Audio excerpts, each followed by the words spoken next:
All right, my time says 11 Central, so we're going to go ahead and get started with our sixth webinar in the Midday Master Beef webinar series. Get my screen to change. There we go.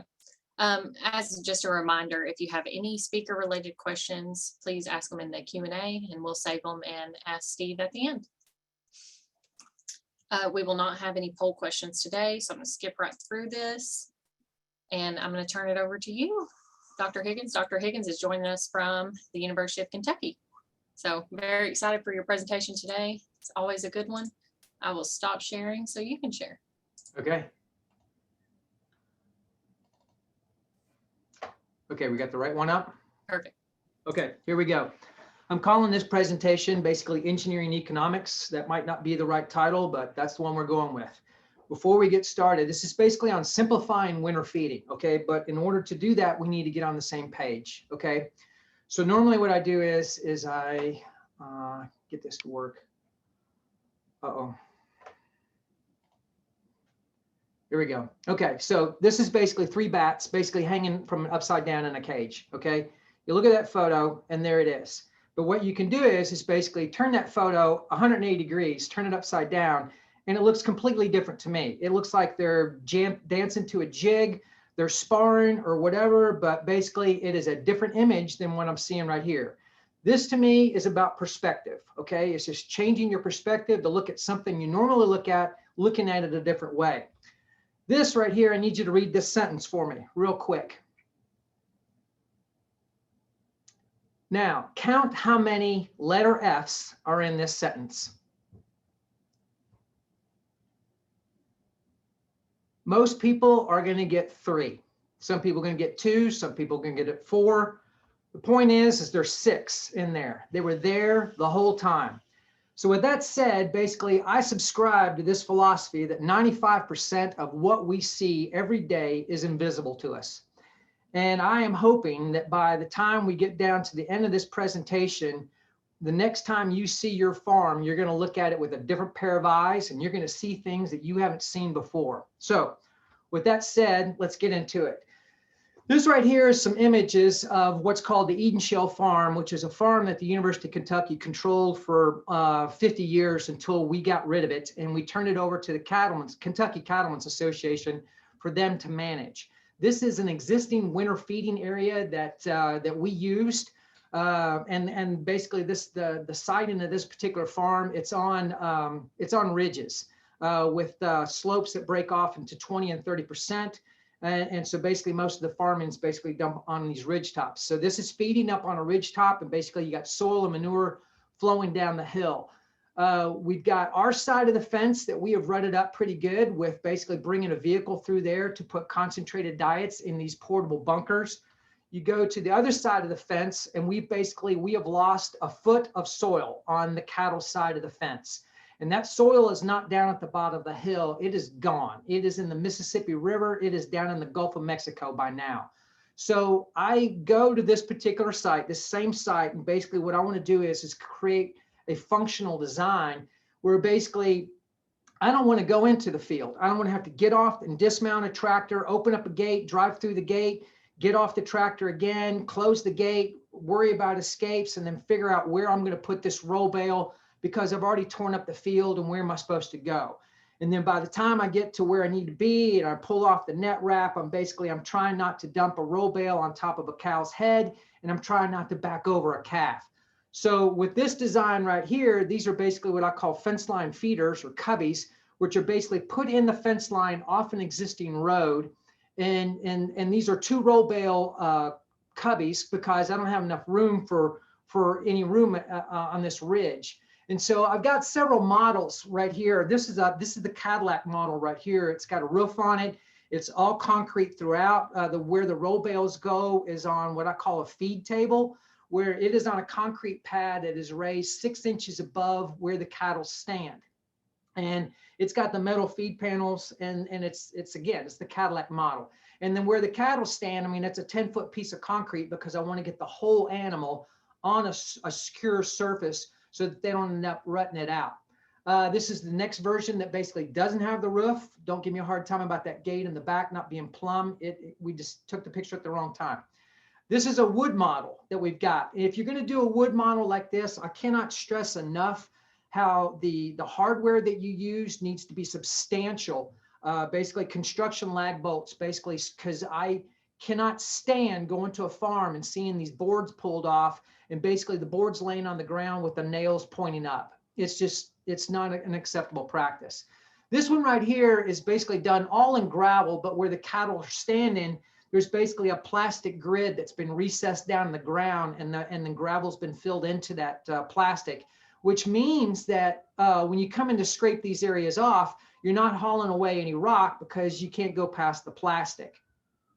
And then this is a 3-section ring feeder. Well, 2 of the sections are basically bolted between 2 posts set at 8-foot centers, which means if you buy 3 or 2 of these ring feeders, you can build 3 of these structures right here. And so then when you line them all up, there they are as far as a demonstration site. I've got my road on one side where we basically drive in and we put the roll bales in these cubbies.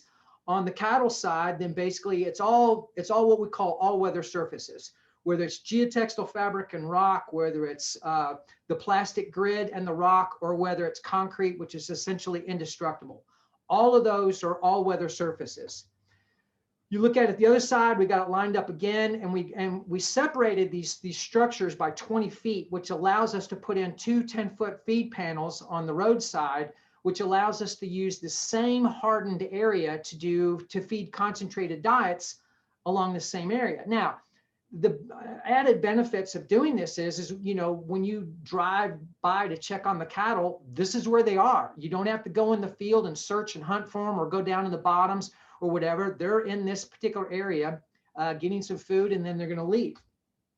Across from where we actually feed these animals is basically a wood lot, which acts as a shelter belt to protect these animals up on top of this ridge when they come to eat. So that's what I want them to do. I want to protect them right here where they come to eat. I want to provide an all-weather surface so they're not creating a whole lot of mud. I want to design a feeder that basically allows them to get what they need. And then afterwards, I want them to leave. Now, this photo right here was taken in the spring because you can see some of that hay is germinating. And basically that little piece that they didn't get in the center that's about 3 inches high is 12 inches wide. You can see where they took, the other part of down this all the way down to the concrete. And the point of bringing this up is there is no waste involved with this. I don't really look at an animal that drops a mouthful of hay on the inside of this feeder as waste, because another animal can come and eat it.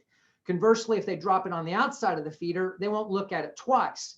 But when you look at the outside of the feeder, there's essentially no waste on the outside of this. This photo was taken in the spring after winter feeding. There's very little hay left in the rack, and you can see there's not much in the way of wastage around the outside. Okay, so with that said, this is an image of another one of our farms where we have basically allowed these animals to have full access to these round bales. Okay, and so what they're going to do is they're going to trample that hay, they're going to commingle in with the mud, they're going to urinate on it, they're going to defecate on it. There's a calf right there on the right that's basically in a prime spot to be getting trampled by someone other than its mother. Now maybe you have a dead calf or something that's got a broke leg that you got to tend to. But when you allow these animals to have full access to roll bales like this, what they're going to do is they're going to waste a tremendous amount. Now, this photo right here was taken in the same spot. This is taken in the spring after winter feeding. You can see some huge mounds of wasted hay. Okay, and so this is on our farm, and I take these photographs, and I got the herdsman standing there and the PhD that's in charge of the herd. And the PhD looks at the herdsman and says, "Jim, how many round bales did you feed last year?" And he says, "A little over 100. And he goes, "Jim, you shouldn't have fed more than 50. Okay, so what you're looking at is a 50 roll bale waste. Okay, now when you actually go and look at research data on how much hay is wasted, what you're looking at here is on the right hand side, you got waste going up the y-axis, everything from 0 to 100%, and then you have all different types of feeding methods. So like if you go to, let's see if we can get this, oh, I don't want to do a pointer, but if you go to the far right where it basically says no feeder, you're looking at waste data that starts around 37% and goes up to 97. I can show you 97% waste all day long by taking you to one of our university farms where we roll out a roll bale 150 foot in length. And basically the animals aren't really eating it. They're getting on it to lay down and get some relief out of the mud.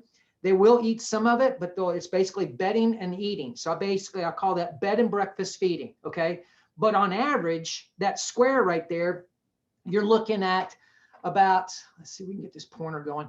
You're looking at about 58% loss by feeding a roll bale without any kind of containment. Now, if you go to a ring feeder, now you've got this nice tight cluster of 20% waste. Okay, there's not much variability as far as what's going on, and there's other situations where you can use to actually reduce the amount of waste. All right, but the point is, all right, is this: you go to this other set of data, and so this research beta was done. Basically, they evaluated a cone feeder, a ring, a trailer, and a cradle. All the cattle weights are the same. All the body conditioning scores are essentially the same. What I want you to look at is down here, it says percentage of hay waste. So with a cone feeder, you're looking at a 3.5% waste, 6.1 with a ring, 11.4 with a trailer, 14.6 with a cradle, okay? You go down here at the bottom and its intake is a percentage of body weight. So these cows are eating 1.8%, 1.8%, 2%, 1.8%. So what's the point of this? The point to me is basically an animal is going to eat basically 2% of its body weight. Let them have it. It is the design of the feeder that creates the waste, okay? So I also like to look at logistics and also cash, okay? So like if you figure that a cow is going to consume 3 roll bales in a winter feeding season, then with the waste considered, instead of feeding 3 with a cone, you're going to feed 3.1. You're going to feed 3.2 with a ring. You're going to feed 3.4 with a trailer. A cradle is 3.5. But look at this. With no feeder, okay, you're looking at 7.14 bales. That means you are going in and out of that pasture through that gate more than twice as many times because you didn't provide any type of containment. All right. Now, if you assume that one of those round bales is going to cost you 25 bucks, which would be a gift during a drought, then you're looking at $77 right here. You're looking at $178 right there. So by putting in like these fence line feeders compared to no containment whatsoever, I'm looking at saving on the waste part 100 bucks per cow, 100 bucks per cow, which means you can pay for one of those structures in a short amount of time, because the way we're building them at 12 foot long for 2 cubbies with about 8 feet wide on the back side, you're looking at being able to feed 16 animals at one time, okay? But the fact of the matter is those round bales are going to be available 24/7, and you will have groups of animals that can come and graze off these things, meaning 2 roll bale structure could easily serve approximately 48 animals. So there's that. But the thing is installing these fence line feeders are not going to solve all of your mud problems, okay? And then basically I get into the science of wear, all right? So this right here is an image of basically these fence line feeders, again, right off the road, so it's convenient for me to load these things up. I got the shelter belt on the left, but right here, I got these 2 hoop barns, and this is where the hay is stored, okay? So I would normally ask, how far do I have to haul this hay from these hoop barns to this structure right, with these structures right here? And you would say not very far, okay? But the farther that distance becomes, the more dysfunctional this design becomes as well. So the other part about this is this is the same site, and basically these lines right here is basically I just overlaid the topography lines, the contour lines over this image, and kind of like a transparency. So here's the hoop barns right here, and you can see this circle right here, which means that those hoop barns are up on a summit position. So I got positive drainage going in all directions. Where the fence line feeders are, they're on a ridge top. They're on this ridge. So I got water breaking off to the left and the right. Conversely, I could plant or I could feed down in here, down in this bottom. And so basically what would happen down there is all the water from that watershed is going to run through that area, and it's going to rot my hay, and it's going to create a lot of mud. So the point is you want to avoid water, and a summit position allows you to do that. because that's going to reduce the amount of mud that you're going to create. Now, from an engineering standpoint, I've got a lot of rules, okay? And so efficient feeding concepts are basically, you want feed to be moved as little as possible from the point of production, from a hayfield to the cow's mouth. You want just little as possible movement. You want the feed to be moved in bulk. And I'll tell you right now, I don't think a 750 or 1,000 pound roll bale is bulk. Feed should be self-fed. Cattle basically graze and feed themselves all year long. It's during the winter time that we feed them and we tear our farms to pieces, okay? And we create a lot of work for ourselves. And lastly, feed should be consumed with as little waste as possible. And I've already talked to you about that as far as some of the feeder design, and I'll get into a little bit more on that as well. Shifting gears, I do a lot of this. Okay, so what is your time worth on a per hour basis, all right? So the thing is shifting gears is basically, you have this thing called a farm layout, all right? And the farm layout is the relation of the fields, the gates, the lanes, the waters, the roads, the fences, the buildings to each other, and even the interior layout of the buildings. And a desirable layout is necessary in order to economize labor and enhance the value of the operation and the property, okay? So I'll give you an example, all right? So this is real, all right? This producer right here is doing this feeding, and their feeding route, okay, is basically that red line, okay? And it's just chaos to me.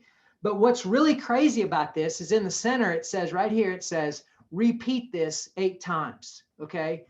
So what happens is you have a layout, and this is how this particular individual is feeding. And then so basically this person contacts someone like me or someone from the extension service, and they go, hey, I need some help with feeding. This is just crazy.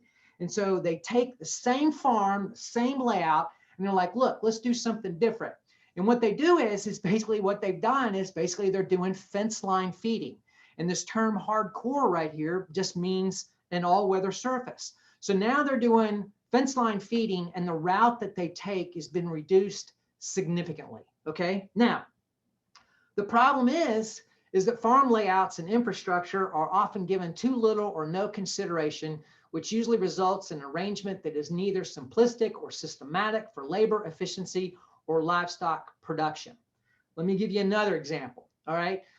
So here's the Eden Shale Farm, and this is a barn where they actually do winter feeding, okay? And so they feed roll bales at this particular location. And so what I did was, I was like, okay, as part of this engineering economics, I'm like, okay, show me how you feed. Because what I'm going to do is I'm going to time it, and I'm going to put a dollar value to it.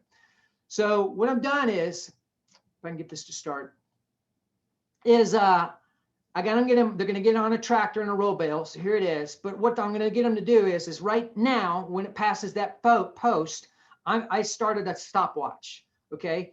And so we got it filmed, and we're also running a stopwatch, and I'm just going to show you what they do. All right. So they're taking this roll bale around. Now they're on a county road. It's got a speed limit of 55. They got to stop, and they got to back up to get up this gravel driveway. And they got to open up this gate. So they got to dismount, get out of the tractor, got to open up the gate. They got to back up this 85 horsepower tractor because how the gates swing. Okay. And basically what they're going to do is take this round bale and pop it in one of these ring feeders. Now, this operation right here has got a tractor operator, but you also have to have this second man because you got to watch out for escapes, which is getting ready to happen. Okay. And I adjusted this for that little time lag. Okay, here comes the escape, get back. And now he's going to take this round bale, lift it up. He's going to, block his vision. And now he's going to pop it into this round feeder, ring feeder. And now that roll bale is sitting in 6 inches of muck and mire, and it's also going to get rained on. So now we timed it again, and I'm like, okay, do it my way. All right.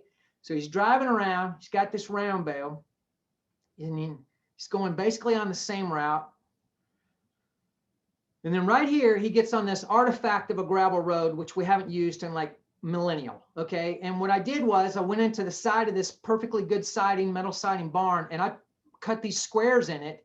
And what I've done is I installed these fence line feeders, these cubbies, basically in the barn. And so there he goes, he drops it in. And basically I stopped I stopped timing the watch right then. Okay. So let's just compare this. All right. My method took one worker a tractor operator and a tractor, and it took 2.5 minutes. Their method took 2 workers and took 4.5 minutes. Now, how many times do you guys feed where it's just you and you can't find a second person to help you out? Okay. My method only takes 1, theirs takes 2. When you look at it from a cost benefit analysis, there were 72 bales fed at that site or at that barn. If you do the math of 2.5 minutes per bale, then basically that's a total of 1.5 hours to do my feeding method versus their method took 5.5 hours. Okay. So you're looking at a cost of $30 for the tractor operator and the tractor versus their $40 an hour for a tractor operator. And then the second person that's going to make $10 an hour. Okay. So that's a difference of $45 versus $220. Okay. And other things, my hay is on the inside where it's not going to rot as fast. Their hay is on the outside. And you're assuming the waste is the same, but it's not. And so here's this thing. Basically what you see is there's a 5-fold or a 500% difference between my feeding method and theirs. All right. And I find this to be extremely, significant because there's been research studies that have been done where basically they went to like all of your all's farms and they timed you all doing a specific task like feeding a round bale, and they timed how long it took everyone to feed a round bale. And what they found was variability of 500%, of 700%, 1,300. There's a 20-fold difference, and there's also a 40-fold difference. So 40-fold. So if it's taken me 5 minutes to feed, it's taken someone else 200 minutes to feed. All right. So there's significant room for improvement right there. Now, I did this work at Eden Shale Farm, and as an example, they have 13 different feeding sites. And I evaluated pretty much every one of them, and I found the same 5 and 10-fold differences between those feeding sites on the same farm. Another thing that I found that was interesting was 89% of all the feeding occurred around an existing barn or structure. Okay. So here is an image of basically this 2-row bale cubby that we installed in the barn. Now, because of the existing posts and columns in the barn, all I had to add was this one post right here, 3 panels, 3 feed panels, and about 3.5 yards of concrete, and I'm done. Okay. But while I was at it, I did some other things to this barn. Okay. And so before I forget, gates are a nuisance to me. Okay. I've been on, in my career, one farm where the gates actually opened and closed easily. Most of the time we are dragging a gate open and we are dragging a gate closed. We have to lift it up, to get it to move because it's off the hinges. We could have anywhere between 1 to 5 to 7 clasps on that gate that we have to untie baling wire or string or whatever to get the cotton picking gate opened, which is, in my opinion, a waste of time. And so what I showed you was basically they have to open up several gates to do the feeding on the outside of the barn versus my method, they don't have to open up any gates.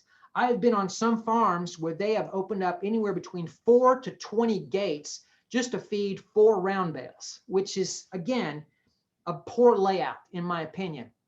So going back to this barn, nothing is done in isolation. Okay. So what I did was I went in and I modified the flooring of this barn because it was a dirt floor, and dirt or earth cannot support the weight of cattle. I improved the ventilation in the barn. I improved the light by cutting these openings in the side. I added manure storage, which did not exist, and that you got to have some place for that to go.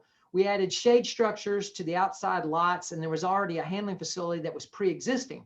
So now what we've done with these additions is we've created a hub of activity, and we have made our life significantly easier from the standpoint of not only feeding, but also scraping the manure out of the barn and cleaning it. So this is an example of the inside of this barn. On the right-hand side, basically, I've got these concrete blocks that we're using as a manure storage area. I redid the flooring right here with several products. And also in the back, you can see this cubby that's in here. Now, this is under construction. So once we put these panels back in to create another pen over here, what you've got is you have animals that are in this pen over here that can eat off of this side of the feeder. You have animals that are in this pen right here that can feed off the back side and the right side of this feeder. So in their method of feeding round bales, 1 round bale goes in a pen. In this situation, I'm putting 2 roll bales in this cubby, and those 2 roll bales or have access to 2 different pens. So again, this is another labor savings concept. This is an example of that plastic grid that we put down on the floor. This went down on about 6 inches of dense grade aggregate. We put the plastic down, and then we put the rock, and also put rock in these holes as well. And again, when you're coming in off this outside concrete with a bobcat and you come in to scrape this, well, all you're taking out is basically the manure and the bedding. You're not gouging into a wet spot of the floor. You're not hauling out any of your rock because you cannot go past this plastic layer. All right. Another idea that we did was basically, again, you can see on the right that we've got a dirt floor in here, and I got 9 pens in this barn. So I did a different treatment in each one of the pens. So there's the outside where you would come in off the concrete. This right here is basically, we hauled out the soil, we put down geotextile fabric as a layer, and then these are semi-tires. And I actually bought these semi-tires from a recycler where they actually cut the sidewalls off. And so what I wanted was basically what we call the tread cylinder, okay? And so you lay down these tread cylinders and then basically you backfill this in with rock. So the concept is when you're on this bobcat and you come in to scrape off this floor after having animals and bedding in here, again, you are not going to go past this 1.5 inch thick rubber band that we have created, okay?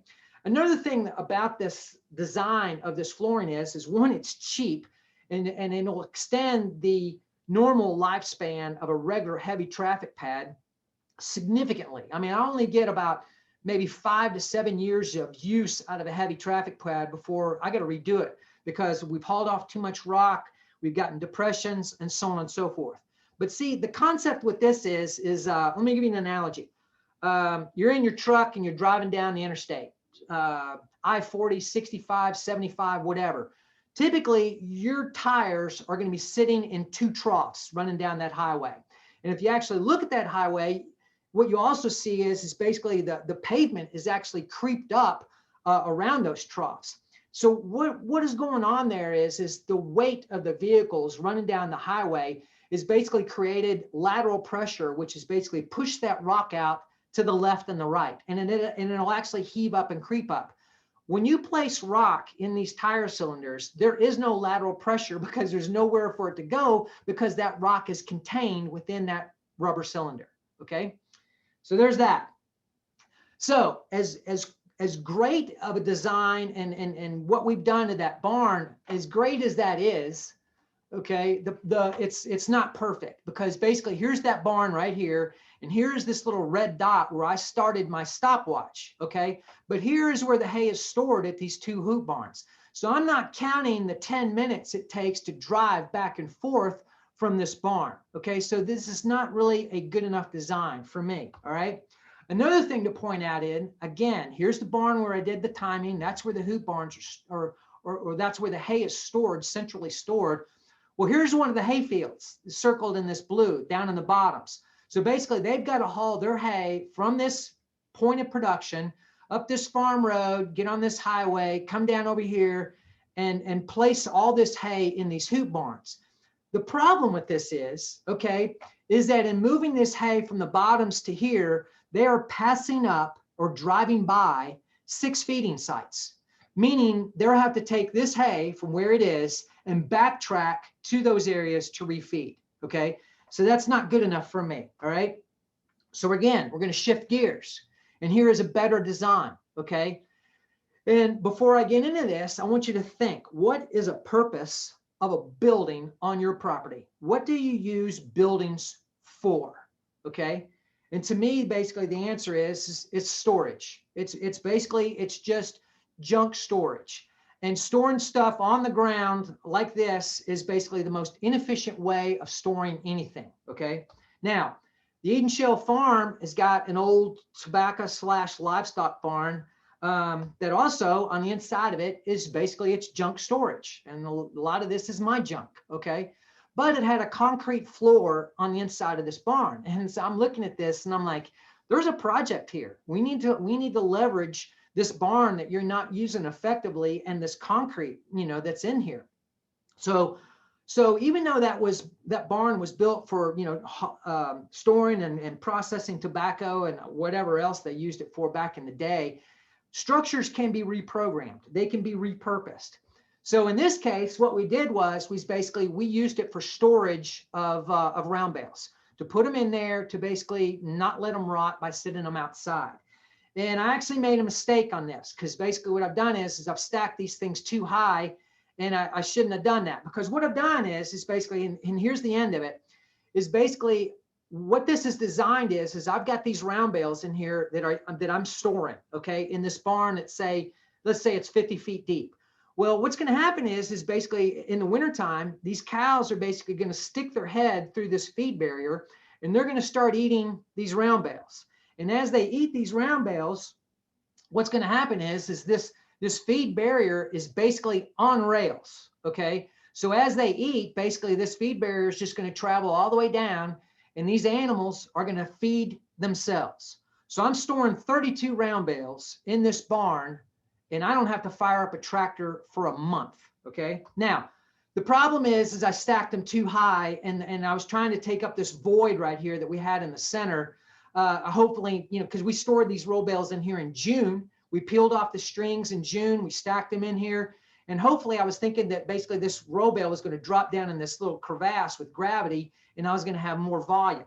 Well, it didn't work out that way, because this bale is it's too deep for an animal to eat all the way through it. So we couldn't get it to drop down, and I didn't want to strangulate anybody. So the following year, what we did was, instead of making 5x5 bales, we made 6x5 bales, okay? And by doing a 6x5 bale, I've taken up this space, and by increasing that bale diameter by 1 foot, okay, I actually have the volume that I would have if I put 3 row bales in here at 5x5s, because there's more meat on the outside as the diameter increases with this type of thing.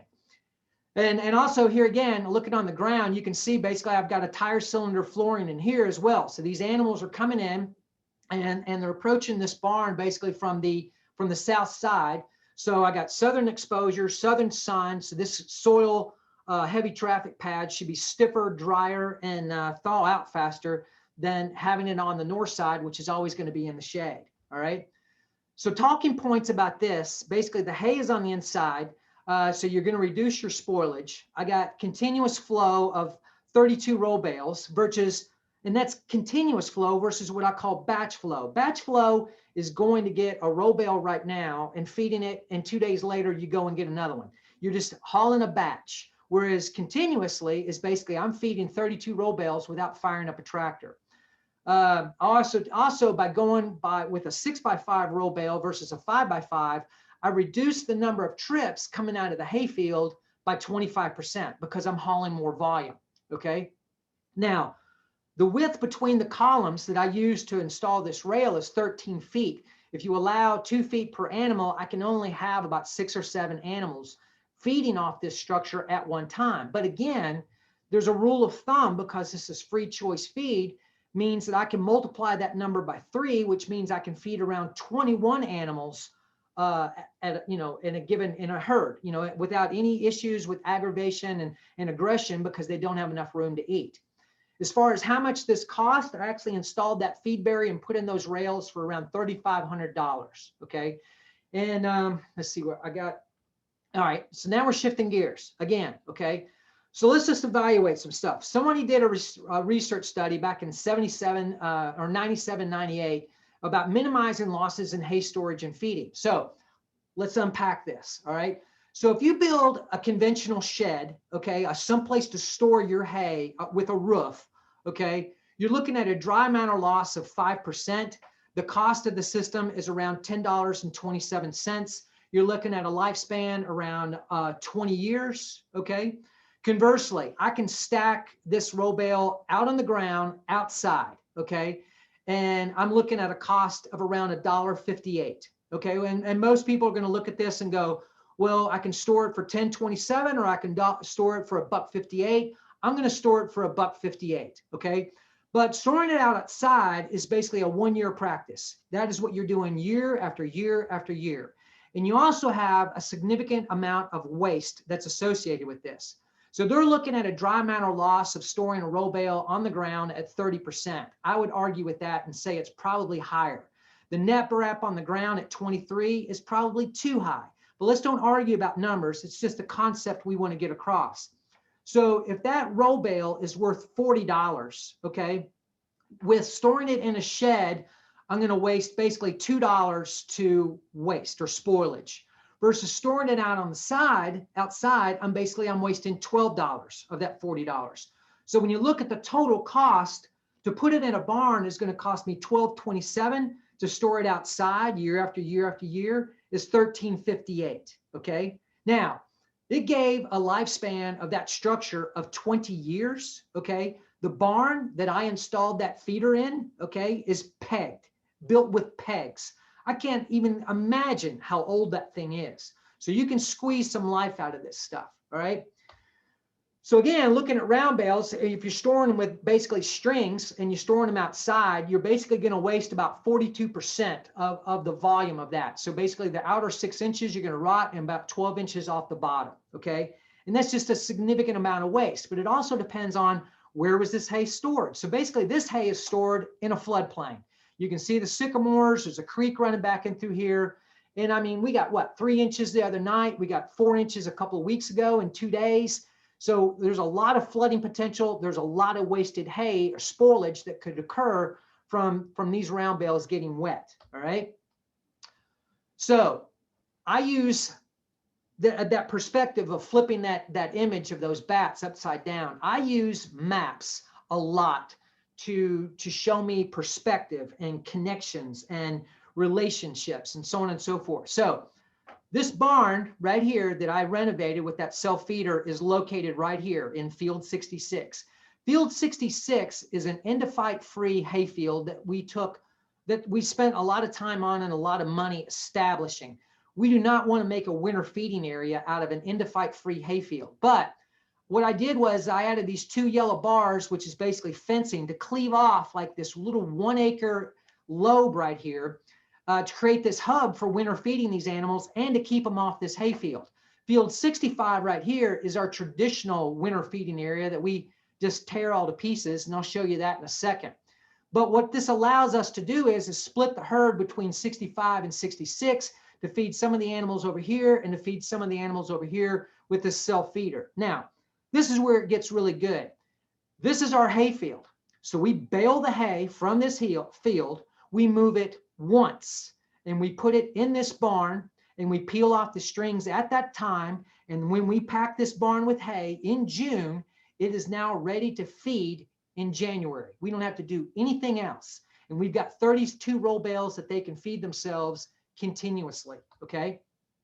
And again, here's the barn. It's north at the top, south at the bottom. So I got the feeding area on the north side, on the south side. So again, dry, sunshine, so on and so forth.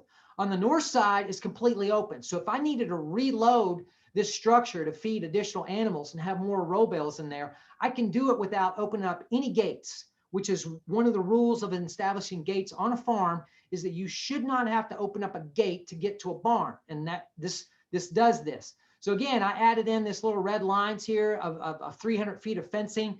These blue gates were already here. So I've got the herd that's over here that we split off that's got access to this. We'll let the gate open up on this, and basically these animals are going down in this area to the south, but they come up in here to basically get their feed, and then they split. So this is just simplicity, in my opinion, okay?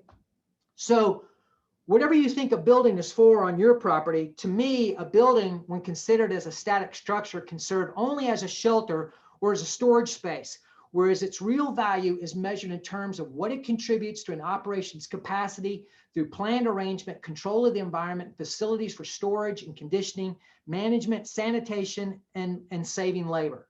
What does all that mean? I took a barn that we were not using. It was just used for junk storage, and I converted it into something that reduces the spoilage of my hay, that allows these animals to feed themselves, and in a way where they can approach this barn where they're not creating a lot of mud, and create an environment that basically they can use it on the south side. And it's just, everything works and comes together. What I'm not telling you is the problem. The problem is we pretty much ignore existing buildings on our property, because what we want to do is we want to do everything. And I mean everything from the platform of a tractor. And by doing everything from a platform of a tractor, we're disregarding the contribution that buildings could make by saving us time and labor and reducing waste. But I understand tractors vibrate. They might be your favorite color. You get to drive them. They make noise, so on and so forth. But what I've seen is a lot of those tractors are causing us a lot of problems. So this is one of the existing winter feeding areas that we have used in the past on this farm. And what you can see is these scars from basically where these round bales were placed, where basically this guy's driving 600 feet in length to basically put these roll bales in these various spots. And he has to continue to move over where he's driving because basically he's running up the field so bad with tractor tires that the mud is dragging to the bottom of the chassis, and he's got to move over and create more ruts, okay? And so when you look at this, I mean, you can see some of the ruts that we're creating. I mean, there's actually an aerial photograph with the tractor in there with the roll bale on the front and back, okay? But this right here is a structure, basically, again, a large bale feeding structure that I created. And so again, you're looking at the ruts of the tractor, all right? But look at where these animals come up to eat. It's just your normal pugging, okay? So in my opinion, cattle are doing minimal damage to winter feeding pastures. We are doing the bulk of the damage by driving in with a tractor into their area and rutting it up, okay? So there's that, all right? Now, another point to make is back up. So this right here, again, this is a summit position. And this is an ideal position to do winter feeding because you got positive drainage in several different ways. But when I came to this farm in 2013, at this particular site was a pile of old fencing wire. And I'm like, what the heck is that? They're like, that is what you left us. That is 72,000 pounds of wire. And what I did was I recycled that at $100 a ton. And basically the proceeds of this, which was basically $3,600, could go to putting in this structure that I'm going to show you. And putting in that structure can actually improve your labor, save you time, but it's also expanding your operation. So I see a lot of places like this where it's junk storage, where you can expand your operation within the boundaries of your own farm. What did I build there? I built this structure right here, which is a 22-foot wide self-feeding structure. Again, this black frame is on rails. The cattle come and stand on this concrete. They stick their head through and they graze. They self-feed themselves, okay? This is after we winter fed, okay? So you can see a bunch of manure in here, but tell me how much wasted hay you see in there. It's ridiculously low, all right? And the reason for that, again, goes back to the design of the feeder. So basically, here's the feed panel that they stick their head through, but these black bars right here is what is resting up against the hay, round bales. So what these cows have to do is basically stretch 22 inches in order to get this feed, which means if the round bale was right up against this rail, they don't have to stick their head in. If they don't have to stick their head in, they will drop a mouthful of feed on the concrete where they're standing. And when they do, they won't look at it twice. But if they drop a mouthful in here, where the next cow is basically going to eat that loose hay off the bottom, and there it is, okay? So again, just showing you how that barrier is up against there and how we reduce waste by barrier design, okay? And again, there's what, 40 some odd animals basically in that feed or in this pasture, but you only see a couple of animals up at this feeder. So there's no aggressive behavior. There's no loitering basically underneath of this roof. They eat and they leave. All right. Conversely, this is the first panel that I showed you that we built out of wood. Now, if I'd have put a skirt, a 2x6 or a 2x8 down here on the bottom, I could reduce the waste significantly. All right.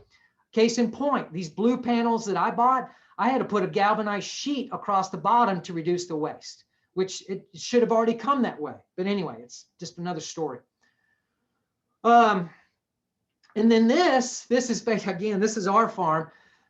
You will get a significant amount of waste when basically the hay is resting up against the feeder where the animals do not have to stretch. This is where our farm crew is basically taking a square bale, an 8x8 bale, and basically put it in a round feeder. This is the proverbial putting a square peg in a round hole. So, all right, shifting gears again, food for thought. All right, look at this image right here, and look at the buildings in the background, and just tell me how old this is. It is really old, okay? But what I love about this is basically the caption on this image, which is basically how not to do it. And how not to do it is basically have a tractor and basically go into this area, either on foot or on a tractor, to basically put concentrated diets or forages in these bins and mangers. It is not necessary, okay? You can do this feeding from the outside and simplify your life significantly, all right? So my background, I'm housed in the biosystems and agriculture engineering department. So I'm into engineering, okay, and I'm into books. And so this basically is a book that was published by the Midwest Plan Service on Beef Housing and Equipment Handbook. It was published for the 4th time in like 1987, and this thing was reviewed or authored by 18 agricultural engineers, okay, and I don't know how many of them did a peer review on it to check it. What I want to show you is you open up this book and you go to these pages, which goes into hay storage, and then it goes into hay feeding, and then it goes into silage storage. So there's just 2 pages right here on hay storage. What I've done is I've taken all the images from those 2 pages and I put them on one slide. All right. So basically, these are structures that could be hay storage and self feeders. Okay. And what do you see right here? Well, this is fence line feeding. This is fence line feeding with a cubby. This is a cubby, fence line feeding, cubby. This right here is basically a lower end version of the large, or the self-feeding feeders that I've just showed you. This is just using an electric wire, which didn't work out really well at all. It would be like you're eating dinner and I would just randomly come up and hit you with a cattle prod. It just doesn't work. All right. And then and here's some other self-feeding. All right. So what is it you do not see on these images besides a cow? I don't see a ring feeder, not one. Okay, I mean, you could put a ring feeder in here on one of these fence line feeders, but this image of going into the field and dropping in a round bale into a ring feeder and figuring out where I'm going to do this feeding is not in the books here. Okay, and so basically, I look at ring feeders or round bale feeders as basically an asset and a liability. Okay. They're an asset because they're cheap and they're portable, which allows you to feed anywhere. But what I see, okay, is that we have been winter feeding on our farms in the same spot for generations, okay? Why are you using something portable, all right, to feed at a fixed location that's going to be there for generations, all right? Why don't you install something, is what I call fixed equipment, that actually allows you to store that feed, but also allows these animals to self-feed themselves, all right? Now let's talk about something else. Let's talk about driving distance, okay? Let's go back to this table right here and look at this again. Okay, so we're looking at a total cost again. You look at this $10 versus this $1.58, but when you add in the waste, they're the same, or there's a benefit to actually having storage. And we have proved this time and time again, that a storage structure for storing hay will pay for itself in 4 to 5 years if you can reduce your losses by 10%, which is easy, okay? But that's not the point we're going to make here. We're going to add on to this table, because what I did at the Eden Shell farm is I got the farm crew to basically time how long it takes them to move hay from the hay field to those hoop barns or to any storage structure. So basically they moved 30 roll bales. It took them 3 trips. It took them 3 hours. That is a cost per bale of $21. All right. To move all of them, it's $650. They moved from another hay field to the hoop barns. It took them $20 a bale to move this stuff. All right. Not a ton, a bale. And then you look at this structure that I made, where basically the self-feeder barn is basically in the same field as the hay barn. It cost them $10 a bale to move those, okay? And the bulk of that, they slowed them down by taking off the strings. Well, this $20 here is storage, okay?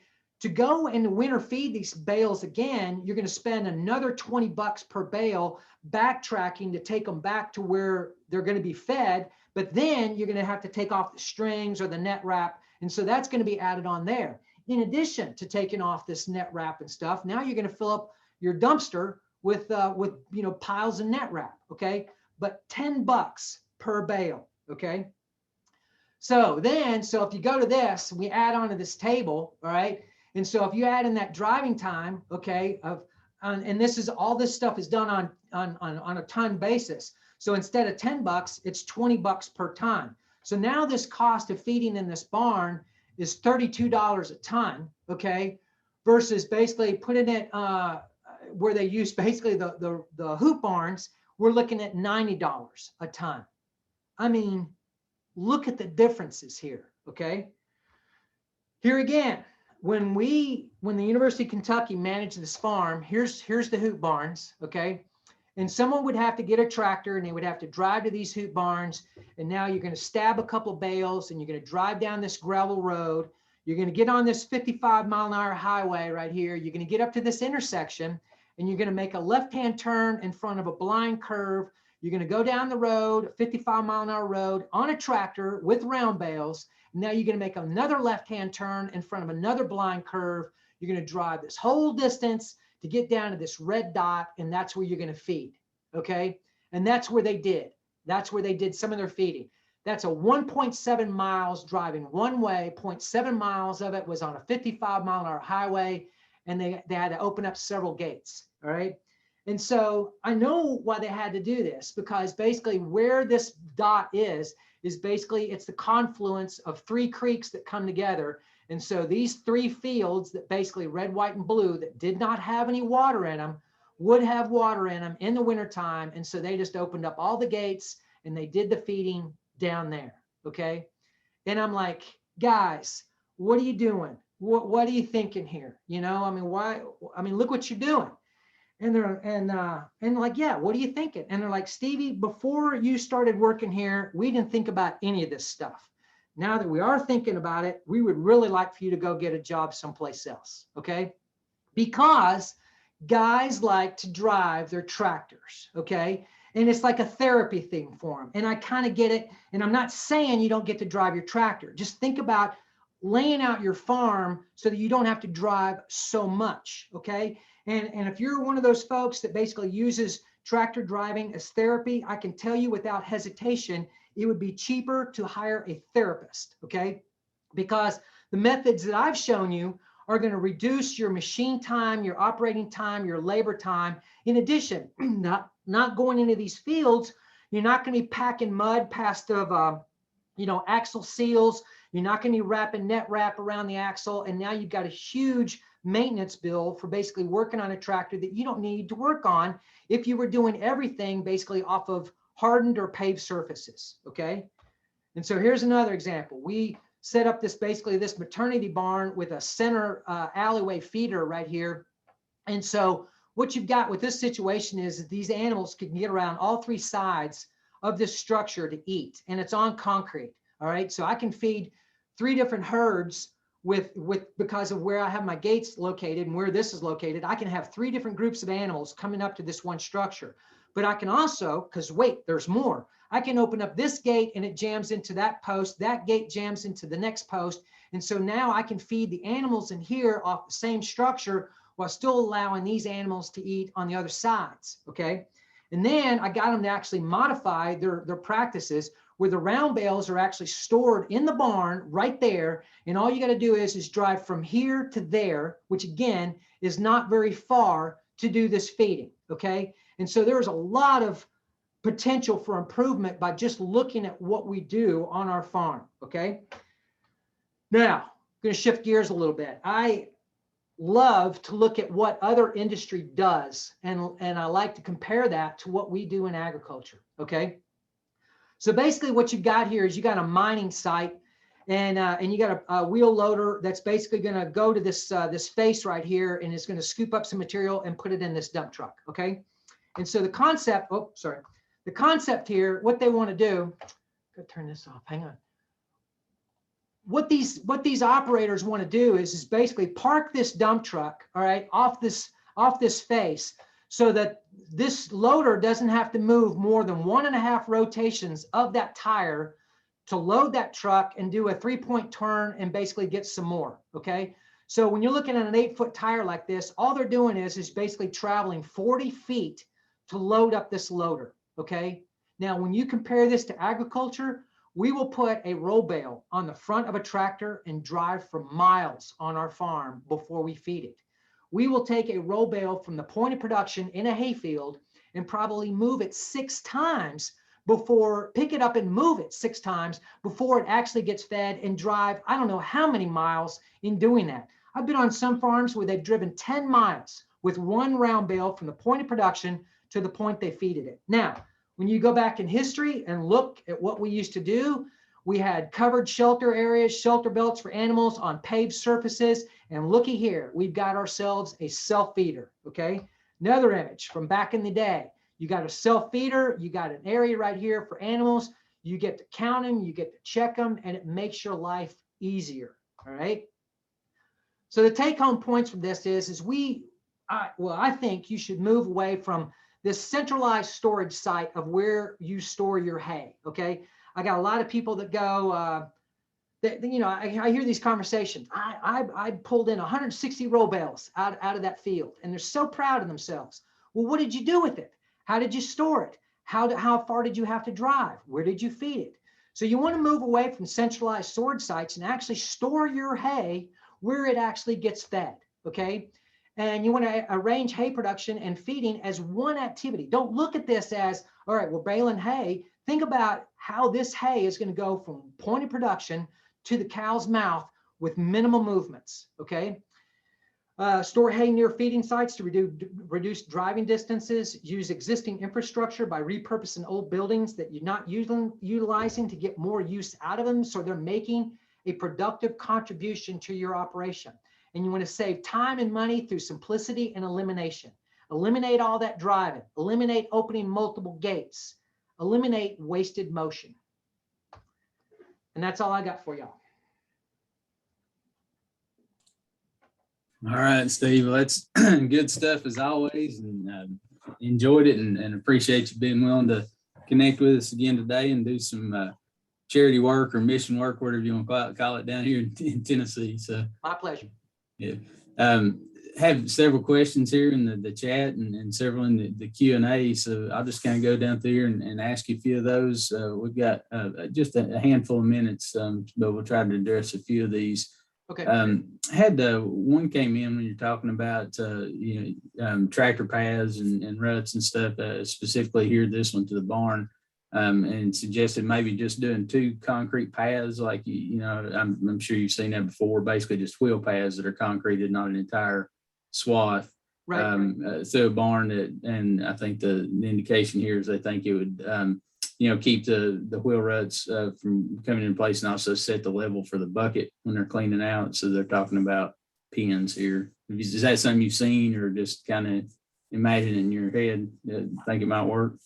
Yeah, I mean, basically, it's a military back in World War II. It's kind of a practice where they basically had like these, not very wide, but there's like a steel track kind of a thing that they put down to basically drive on instead of rutting it up. And so you just left the center alone because the wheel traffic never went into the center. You just put in it on the wheel tracks. That's what you're talking about? Yes. Yeah. Yeah, we've done that. And then those tire cylinders work out for that. We've also, because of, you got to haul out like 6 or 8 inches of soil because it has no strength to put in one of these heavy traffic pads. Another thing we've done is replace that void of that 8 inches with cinder blocks, where basically the holes are up and basically you backfill those holes with rock. And so that's that same concept. But what you're doing is with these, with the gravel, with the tire cylinders or with the cinder blocks, you're actually getting drainage through there, which is, concrete is impervious, so you'll get runoff off of it. But having that drainage goes through there, gets rid of that moisture, and the moisture is what makes a lot of the soil and a lot of these pads fail. So yes, that would work. Good. So I got a question here on, I guess, designing ways that smaller calves or different size cattle could have access to some of these feeder solutions you have. Yes. Something you work with. Yeah, so one of the things that we've done is so you can set up, as an example, one of these self feeders for the cows. And so they'll come up and basically use it. And you can just go right off adjacent to that area and just basically put in a creep gate in the fence and build whatever size pen you want, let's say 25 by 25. And you could put round bales inside of there so that when these pairs, mamas and babies come up to eat, then basically the calves get to cleave off, go through a creek gate and go into an area for their own size and not get underfoot under mama or a cow that's not their mama. And so that you can cleave them off. Again, going back to the feeder design and the waste, when the feeder design wastes feed and it's on the outside of the feed barrier and you got this pile of hay, that is a prime location for a calf to go and lay down. And that is a prime location for it to get stomped by someone other than its mother. So by having a feed barrier that's designed that doesn't create that waste on the outside and creating these areas where these calves get to go in to a little creep area of their own and get out from underfoot, that's ideal. And then when mama leaves, to go back out to the pasture, go and lay down and camp, then basically they'll pair back up again and head on back out. I've seen it done multiple times. Yeah.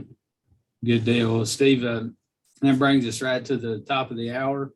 And Courtney, unless you have something else that you need to mention about the next ones, there were a few more questions in here, Steve, but I know that they'll have a opportunity to catch up with you somewhere down the road. If you don't mind, we'll keep asking you to do some work in Tennessee, and we really appreciate you being willing to commit some time to us. Be glad to help, and I hope this was useful. Absolutely. Yeah, thank you so much. You should see the survey once I end this webinar, but if not, you'll get an email tomorrow with the link. No problem. Thank you all for your time. Thanks, Appreciate Steve. it. Bye.